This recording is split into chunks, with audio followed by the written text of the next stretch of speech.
Hey there, Sober Emberly here. And I wanted to talk about my dad today. Yesterday was Father's Day, and I totally didn't know it was Father's Day. I'm totally new to like having to remember when Father's Day even is. I've been married for 3 years, so, and my daughter is almost 3. So, you know, it's been 14 years since I've had a dad, and even when he was around, he was not, to my recollection. I'm sure he was, good to me as an infant, I'd like to think, but to my recollection, no, I did not have a relationship with my father. My father was very heinous to me.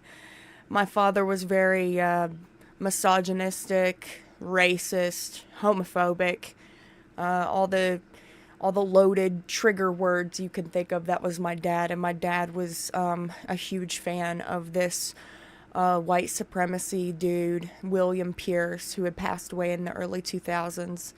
My dad got into all that stuff, and those people are just up and not very far away from where I grew up. So this is going to be a little hard for me to talk about, but I've really just got to break this wall here because there's some aspects I've oh gosh, I'm getting all messed up. See, I'm getting scared when I have no reason to be scared, you know.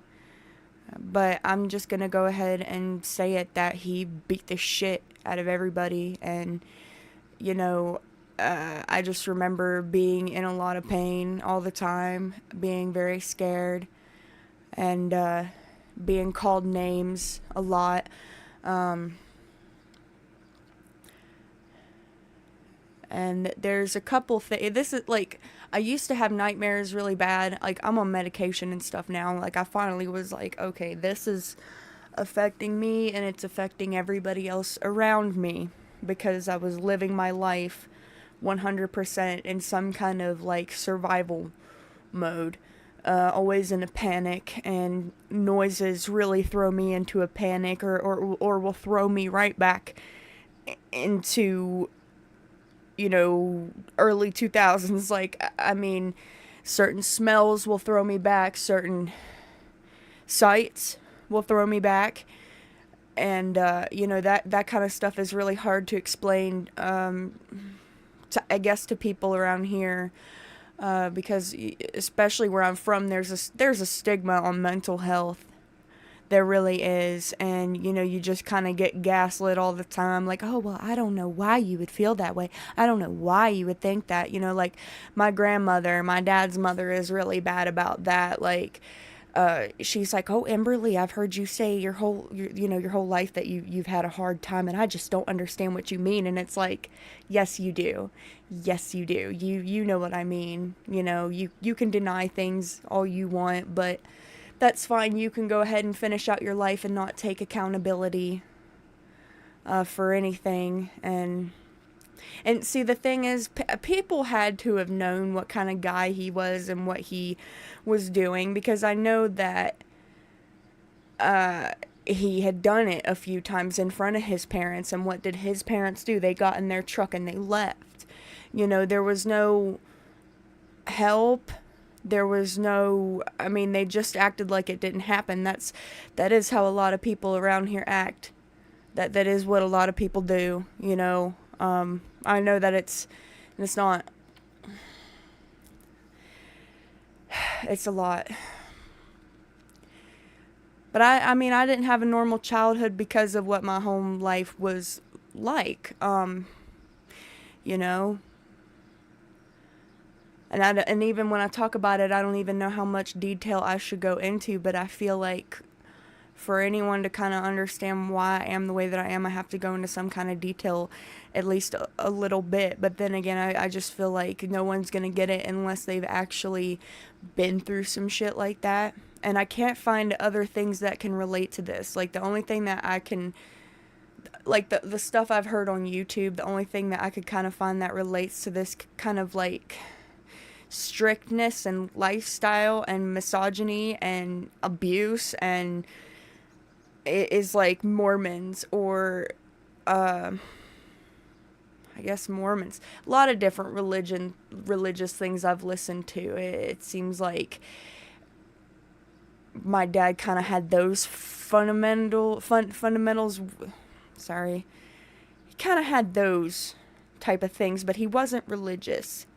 He was a sci-fi nerd, and I don't know if like Star Trek is just like supposed to be racist or whatever. I don't know if Pink Floyd is supposed to be interpreted as racist somehow, but everything my dad was interested in, he would turn it into, he would make it racist. And you know, you couldn't watch normal TV around this dude, because if there was, you know, I mean, anytime someone would come up on the screen, he'd have something to say about them, about the way that they look, and just really disgusting things. And like, we would legit get in trouble for listening to black music, you know. So you got my mother and I sneaking around listening to black music, and I don't know. He would always tell me to quit talking with my hands. He would always have something to say about the way I talked. He always had something to say about everything, and it was just not the nicest. It wasn't nice at all. Like, and I remember anytime I would get excited, like, he had a boat, and he took us out to the lake, and, you know, I was like, oh my gosh, this is so awesome, I'm so excited, and I'm being told to shut the fuck up. I literally, every time I turn around, I'm being called stupid, ugly, fat. One time my mom had got me like this little makeup thing for Christmas when I was like 8, you know, just a little thing. I mean, it was cute. And anyway, I'm just playing with the makeup, and he just storms me and starts calling me a whore. And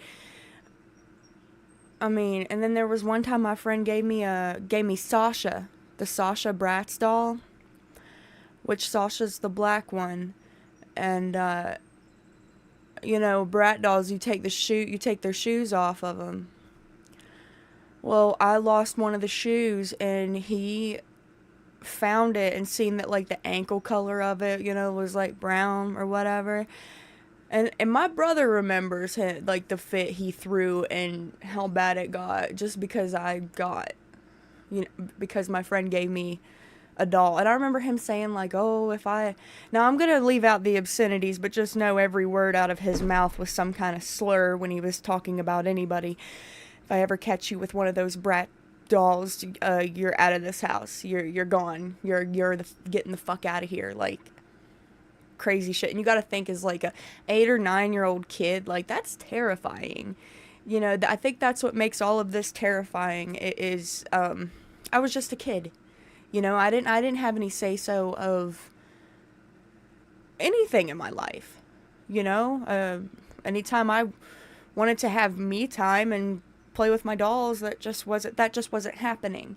That wasn't happening. I was always made to clean something or do something, or which is I'm not complaining about, because I'm a really good worker because of these things. I just think there's a different way that you could go about teaching kids to grow up and be productive and successful in life. You don't have to, like, it doesn't have to turn into like you don't gotta abuse them into submission, you know? You don't need to beat anyone into submission. I feel like that's for weak men. That's for weak people. That's for people that never grew up, have no control over their temper or emotions or anything. And I feel like someone like that has no business producing 5 children. Because you didn't even take care of your children. Like, I mean, you worked, and that is everything, trust me. But see, I work too, and I don't come home and just treat everybody like absolute garbage. I had fantasized about suicide since I was probably 9 years old, and that's a wild thing to have to go through. Because when you're 9 years old, you don't really when you're 9 years old, you don't really understand why, you know what I mean? Like, you just don't understand why you feel this way, why you keep wanting to do this. And I don't know if that's something I was born with or if that's something that ended up just happening because of the high stress situation that I was in. And then so when I became an adult, I still never grew out of that, and every time there was an inconvenience in my life, I was always like, I'm going to do it. And there were times where I thought it really was going to happen. And thankfully it didn't, because that would have been really shitty for people that, care about me. And that's really the only reason why I'm still here, I think. But, there are times where, like, I just flinch when people are around me, like, and people have never understood that, and I just kind of, like, look like, a crazy person, I guess. But I don't know, I'm just a person that's afraid of their own shadow, I guess, because of that, and I've always tried to put off this persona like I wasn't even affected by anything that happened to me. And because I never acknowledged any of that, it spilled over into friendships, relationships. I have really screwed up in the past with people who really did genuinely care about me, and luckily I've been able to, find more people that care about me and love me. My life wasn't like completely over. But yeah, there's some people in my life I can't ever talk to again because of just how bad I treated them, essentially repeating the cycle, you know. And good for all them dudes that were affected by me. Good for y'all for taking control of your life and not staying with an abusive person, because I was not a good person there for a long time. Had a lot of issues that had never been even like acknowledged, and it took lots of years of fucking up and becoming a parent. That's really changed a lot, because I had really bad postpartum and stuff. And now, learning the things that I know about myself now I know, why it was so bad when I was pregnant and my postpartum. You'd be so surprised at how just a little bit of, like, education on that kind of stuff could just, like, help you a little bit. Because how you like to overthink. And you just think, oh, there's just something wrong with me, I'm crazy, and I'm just, better off dead, was really how I felt. I really felt like everybody in my life would be better off without me and my bullshit and my mood swings and my temper and this and that. But it's really changed a lot. I still get angry and shit, but I do not treat people how I was treated, Now, I'm afraid, or I'm ashamed to say I was my sibling's first bully, probably, because I was bullied relentlessly, so then you just repeat the fucking cycle, and, but I don't know. I'd like to think I have good relationships with my siblings now, but I'm not satisfied with how it is now. I feel like there's always going to be some kind of wall between all of us or something. I don't know. But I do try to stay involved and around, and Why is there a refresh chat button now? I don't know if that's always been there. I'm going to refresh it and see if there's anybody. No, there's nobody. But let's talk about what happened to my dad. So, he committed suicide February 19th in the afternoon, 2010, when I was 12 years old. And what led up to this was he was trying to unalive my mom in front of, not me, but my siblings were there. I was in school. But before this, we had been hiding out in a hotel room for 5 days.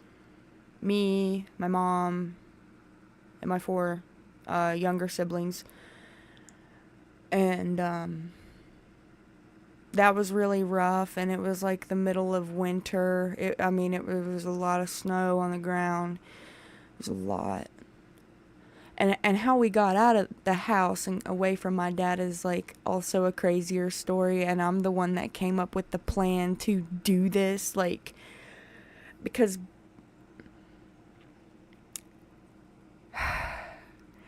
you know, me and my mom had over the years, we had these late night conversations about my dad and how scary things were, and these were the times that have always stuck in my head, because they were the times where my mom would tell me to always make a life for myself first, and like always be in charge of my own shit, pretty much. You know, like, I've always made my own money. Like, no one can take anything from me or hold anything against me or over my head. And even if they did try to, oh well. You know, I mean, there are things that I could lose. But it's not like I couldn't bounce back and, you know, fix it. You know, I've had to start over several times in my life. But this kind of late night talk was different, and she, you know, had told me that she was really scared this time. And I just went back upstairs, and I, like, put some laundry in some black garbage bags, and I threw them out one of the upstairs windows. And then, like, I went out the back door, and I took the bags out to our vehicle and just, like, started loading them in there.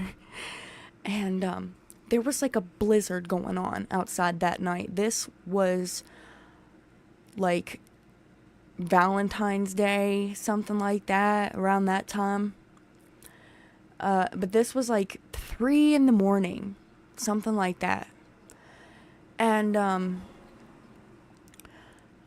so after I had done that, after I had put the bags in the vehicle, I get back into the house, and I, like, wake my siblings up, and, like, I drag them to my bedroom, and I put on their little boots and their little Carhartt coats, and I come back downstairs, and I'm like, I told my mom what I did.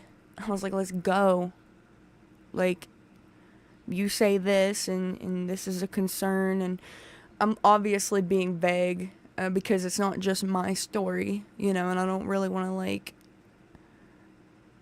feel like, I don't want to disrespect anybody or embarrass anybody, but I do feel like I have the right to speak about this. This is an event that happened in my life, and I am alive to talk about it. And yeah, no more me trying to justify myself or excuse myself. Like, I'm just gonna tell the story as respectfully as I can. So, we leave. We opened up one of the upstairs windows.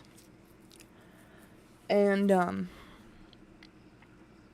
I jumped down. It's like a 6-foot drop.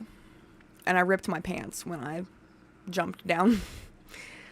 And one by one, my mom is handing the boys off to me.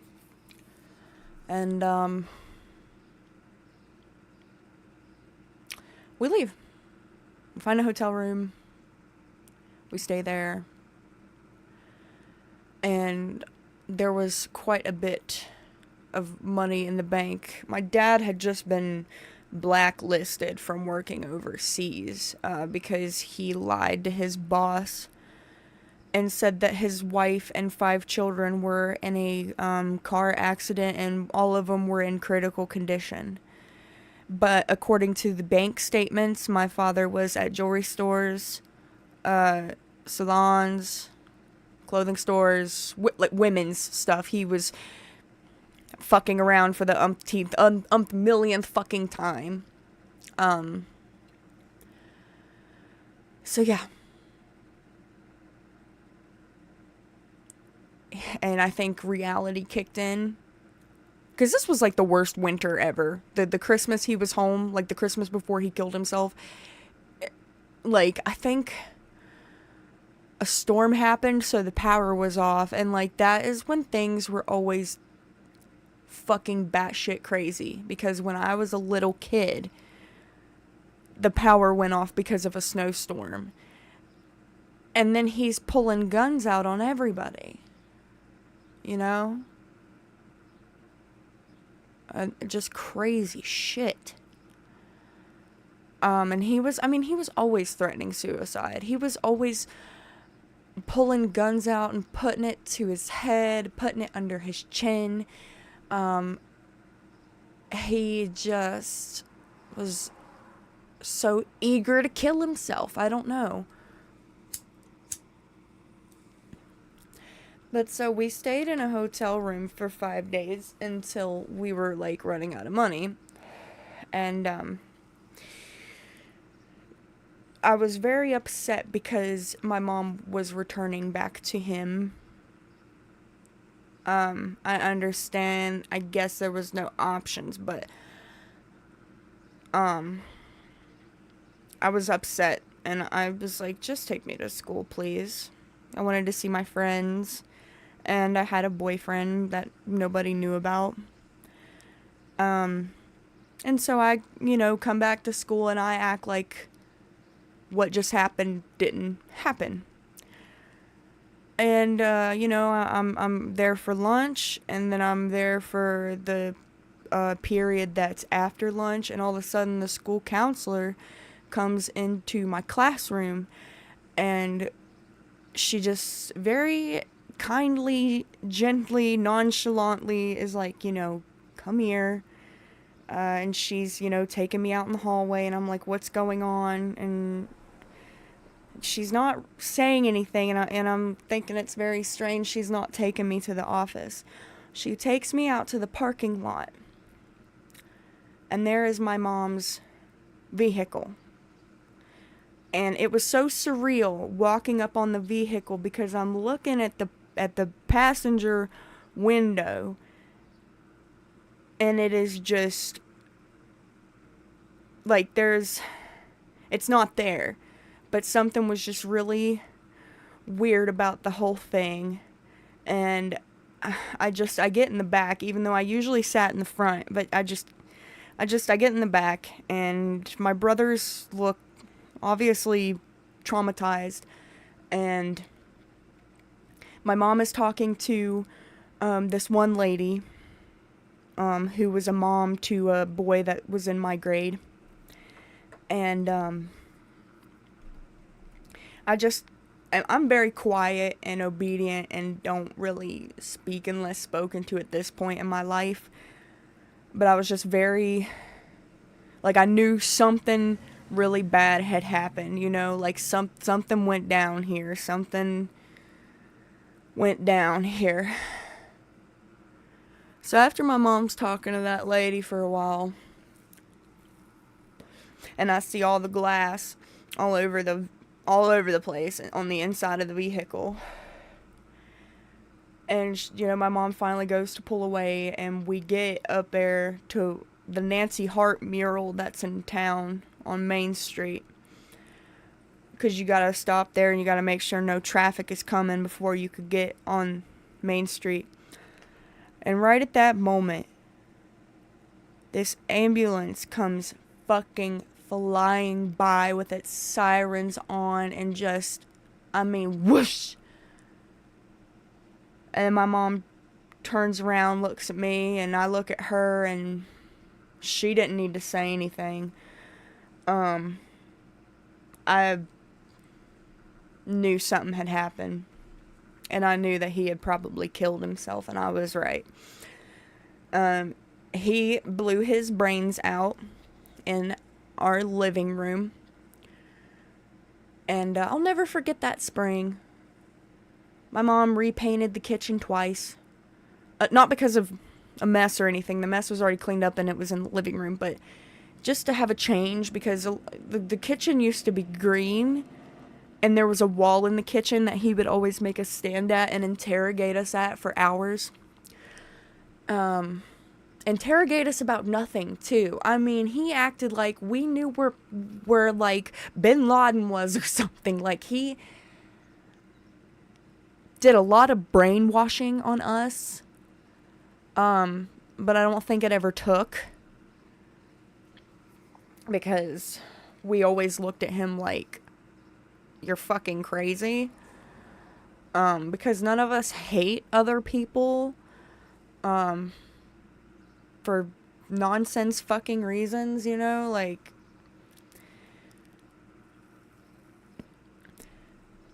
And so, yeah. I went back to school, like, less than a week after it happened. Like, I really just wanted to go back to school. I really just wanted to see my friends. And the crazy thing is during all this crazy shit throughout my whole life, none of my friends had any fucking idea what was going on in my life. In fact, all of my friends were shocked when they heard what happened, and they wanted to know what happened. And I'm like, he killed himself. He tried to kill my mom, and she got away. And so he went back in the house and he shot himself to avoid going to prison. Because he would always say, oh, I'd die before I go to prison. Okay, we get it. You read the Turner Diaries. You know, like.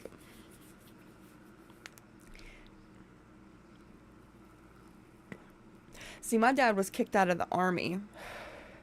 Long time ago. Like, back in the late 90s. Because he tried to kill himself. This is just what I've heard. But I just... Why? Anyway, he tried to kill himself, so he was, like, you know, kicked out of the army. But somehow, he ends up overseas, like in Kuwait and shit like that, working on armored vehicles. But he would come home and I guess tell some of his, you know, family members, like his mom and dad and shit, some of the traumatic things he allegedly had to do over there. And I'm just like, none of his jobs have ever made sense to me. None of them. They've never made sense to me. And I'm just left to piece together my life and why were things the way that they were. And why is everyone just like so scared to talk about everything? Like all you're doing is hindering the growth of the younger generation. I don't mean to be on my soapbox, but like, you're just helping this type of shit continue, you know, by not talking about it, by being in denial about it, by, I don't know, because I'll tell you what, me just trying to walk through my life, acting like everything was fine, and that I wasn't affected by not having a dad, pretty much, by him being very fucking mean to me, and just, you know, he set the bar pretty fucking low. So when I would meet somebody, I'm like, oh, well, you know, I guess as long as they don't point guns at me and fucking beat the shit out of me and the kids, I guess he's an alright guy. Never mind the fact that he has no aspirations and this and that. You know what I mean? It's just a mess, and be there for your fucking kids. Get your shit together. You know? Mental illness is a real fucking thing. Like, my dad had to have been fucking schizophrenic or something, because he would just, I mean, lose his shit. And shit wouldn't even fucking make sense, you know? And you're just trying to make sense of nonsense. He would always set me up for failure. He would always, I don't know. And my body is fucked up from some of the shit I've had to do as a kid. Like, I'm telling you that right fucking now. I should not be in this much fucking pain. And I mean, there's probably old injuries too. Like, we weren't ever taken to the hospital and shit like that. Like, if you were hurt, too fucking bad. And you know what? I'll never forget. I was in 4th grade. And I had got, like, whooped all up and down my back. All the way down to the back of my thighs. Was just, like, welted. Some of it was bloody. And it was just all over my back. And I was, like, playing softball for a little bit there. And, I remember I reached up to grab the ball during practice. And I had finally caught it. And I'm like, yeah, you know. And I turned around to see my coaches' and teammates' reaction to me finally catching a ball. But they're all looking at my back. My shirt had rode up my back. And they seen my back and my butt crack. Because I was one of those kids where my butt crack was always hanging out. So yeah.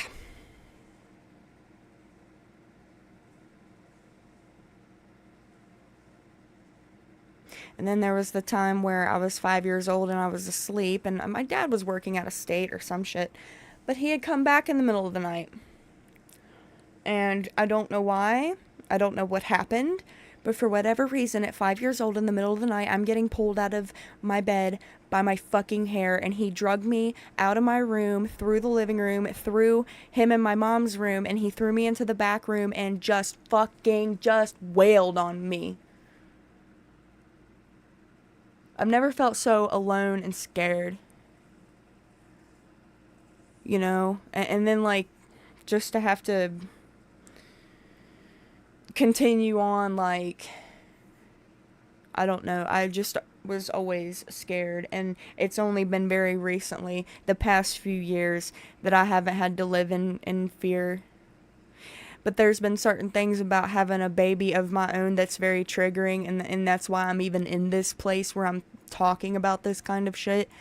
It's because, you know, I think the last time I was really around a baby and taking care of babies like that was when I was a lot younger, when my siblings were babies. And so, and my daughter, she will make faces that look just like all my siblings. So it kind of triggers me and sends me back into those times, and I feel that panic. And, like, you know, you always had to keep the kids quiet around my dad, or he would just get up and you could hear his fucking footsteps just clonk, clonk, clonk through the fucking trailer, and he'd just start hitting everybody, you know. And if you cried, that made it worse. Like, I learned how to take a beating and not show anything. That's fucking crazy. That is fucking nuts. And it makes me angry. Oh, it makes me angry at everybody. Like, there was one time I even confronted one of my mom's brothers, you know, because she's got a bunch of brothers, and they're huge. Like, they are huge men. And see, when it came to my dad, he would never stand up to a man. You know, he would never start some shit with a fucking man. It's always like you know, his wife and kids. And I just don't understand how they're, you know, I have a little sister now. Like, I have a kid sister. And I just couldn't imagine, like, and I don't think my brothers would let me be with any, I don't know. There'd just be an ass whooping and a half coming, you know. And then, like, his family acting like he wasn't like that when, yes, he was, and they knew it. And, like, my grandmother is still in denial and thinks that my mom had something to do with my dad killing himself. And it's just so fucking crazy. Because shit happens like that, you know. Of course, everything is my mom's fault. and none of it's your fault. You know, they say people grow up to marry their parents. So, don't know if that's a real thing, because I most certainly didn't. But, yeah, I mean, it's just been a lot to confront, but it needed to be confronted. And I've just always been so afraid of, like, what people would have to say, or how people would feel about the things that I have to say, but I really just can't hang on to that anymore. Like, I'm gonna speak my truth, and if it bothers people, it's just gonna have to bother people. Now, mind you, I do know how to speak about things and be respectful, I believe. As long as I don't come on here in some kind of mood or in the middle of some kind of raging episode, then yeah, you know.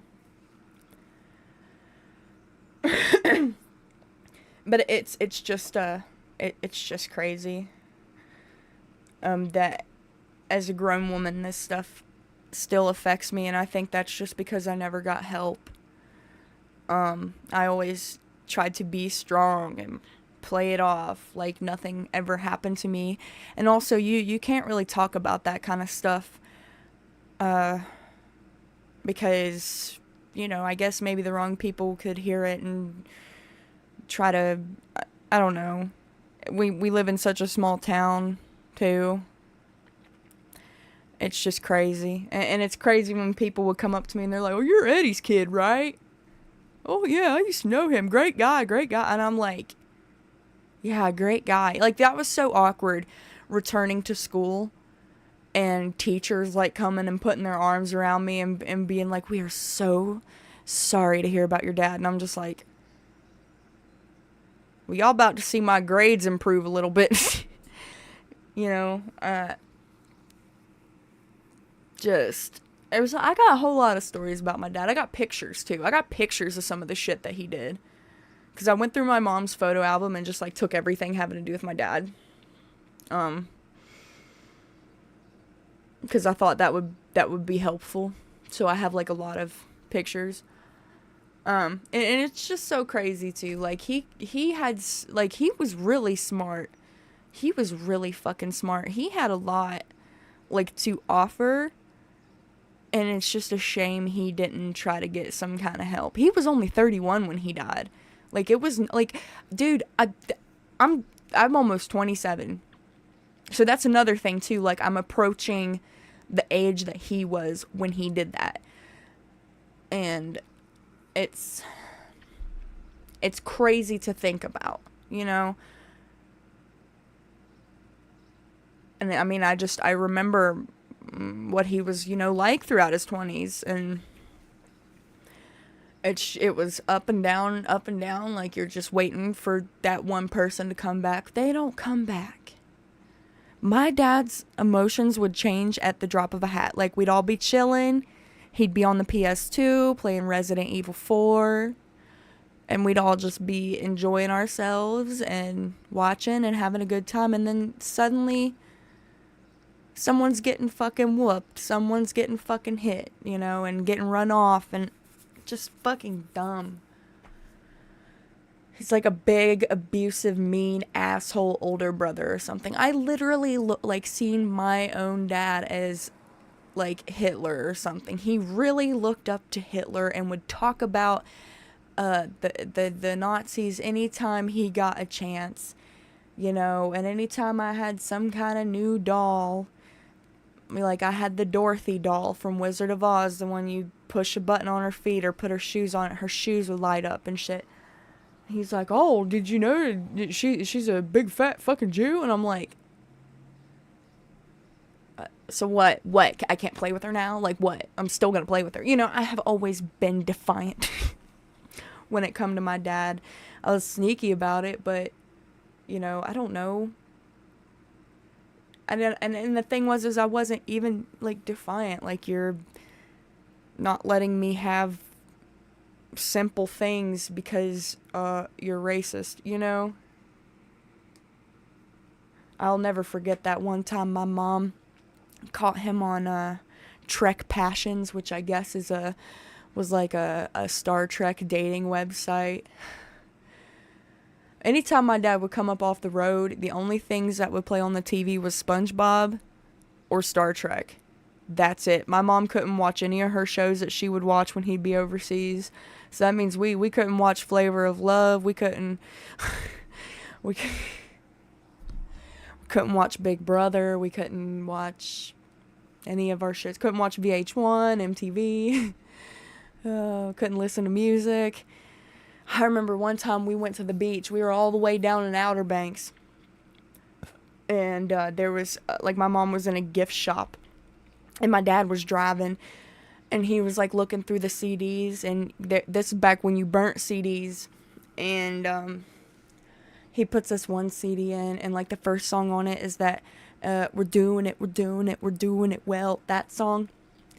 And then when my mom gets back in the car, what the is this fucking music? Like, and all of us kids are just in the back like, oh, fuck. We are nowhere near our home and shit is about to pop off.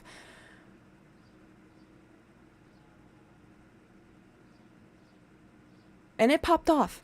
I mean, there were several times I thought my dad was gonna wreck and fucking kill us. I hated when he would drive. He was fucking crazy. I remember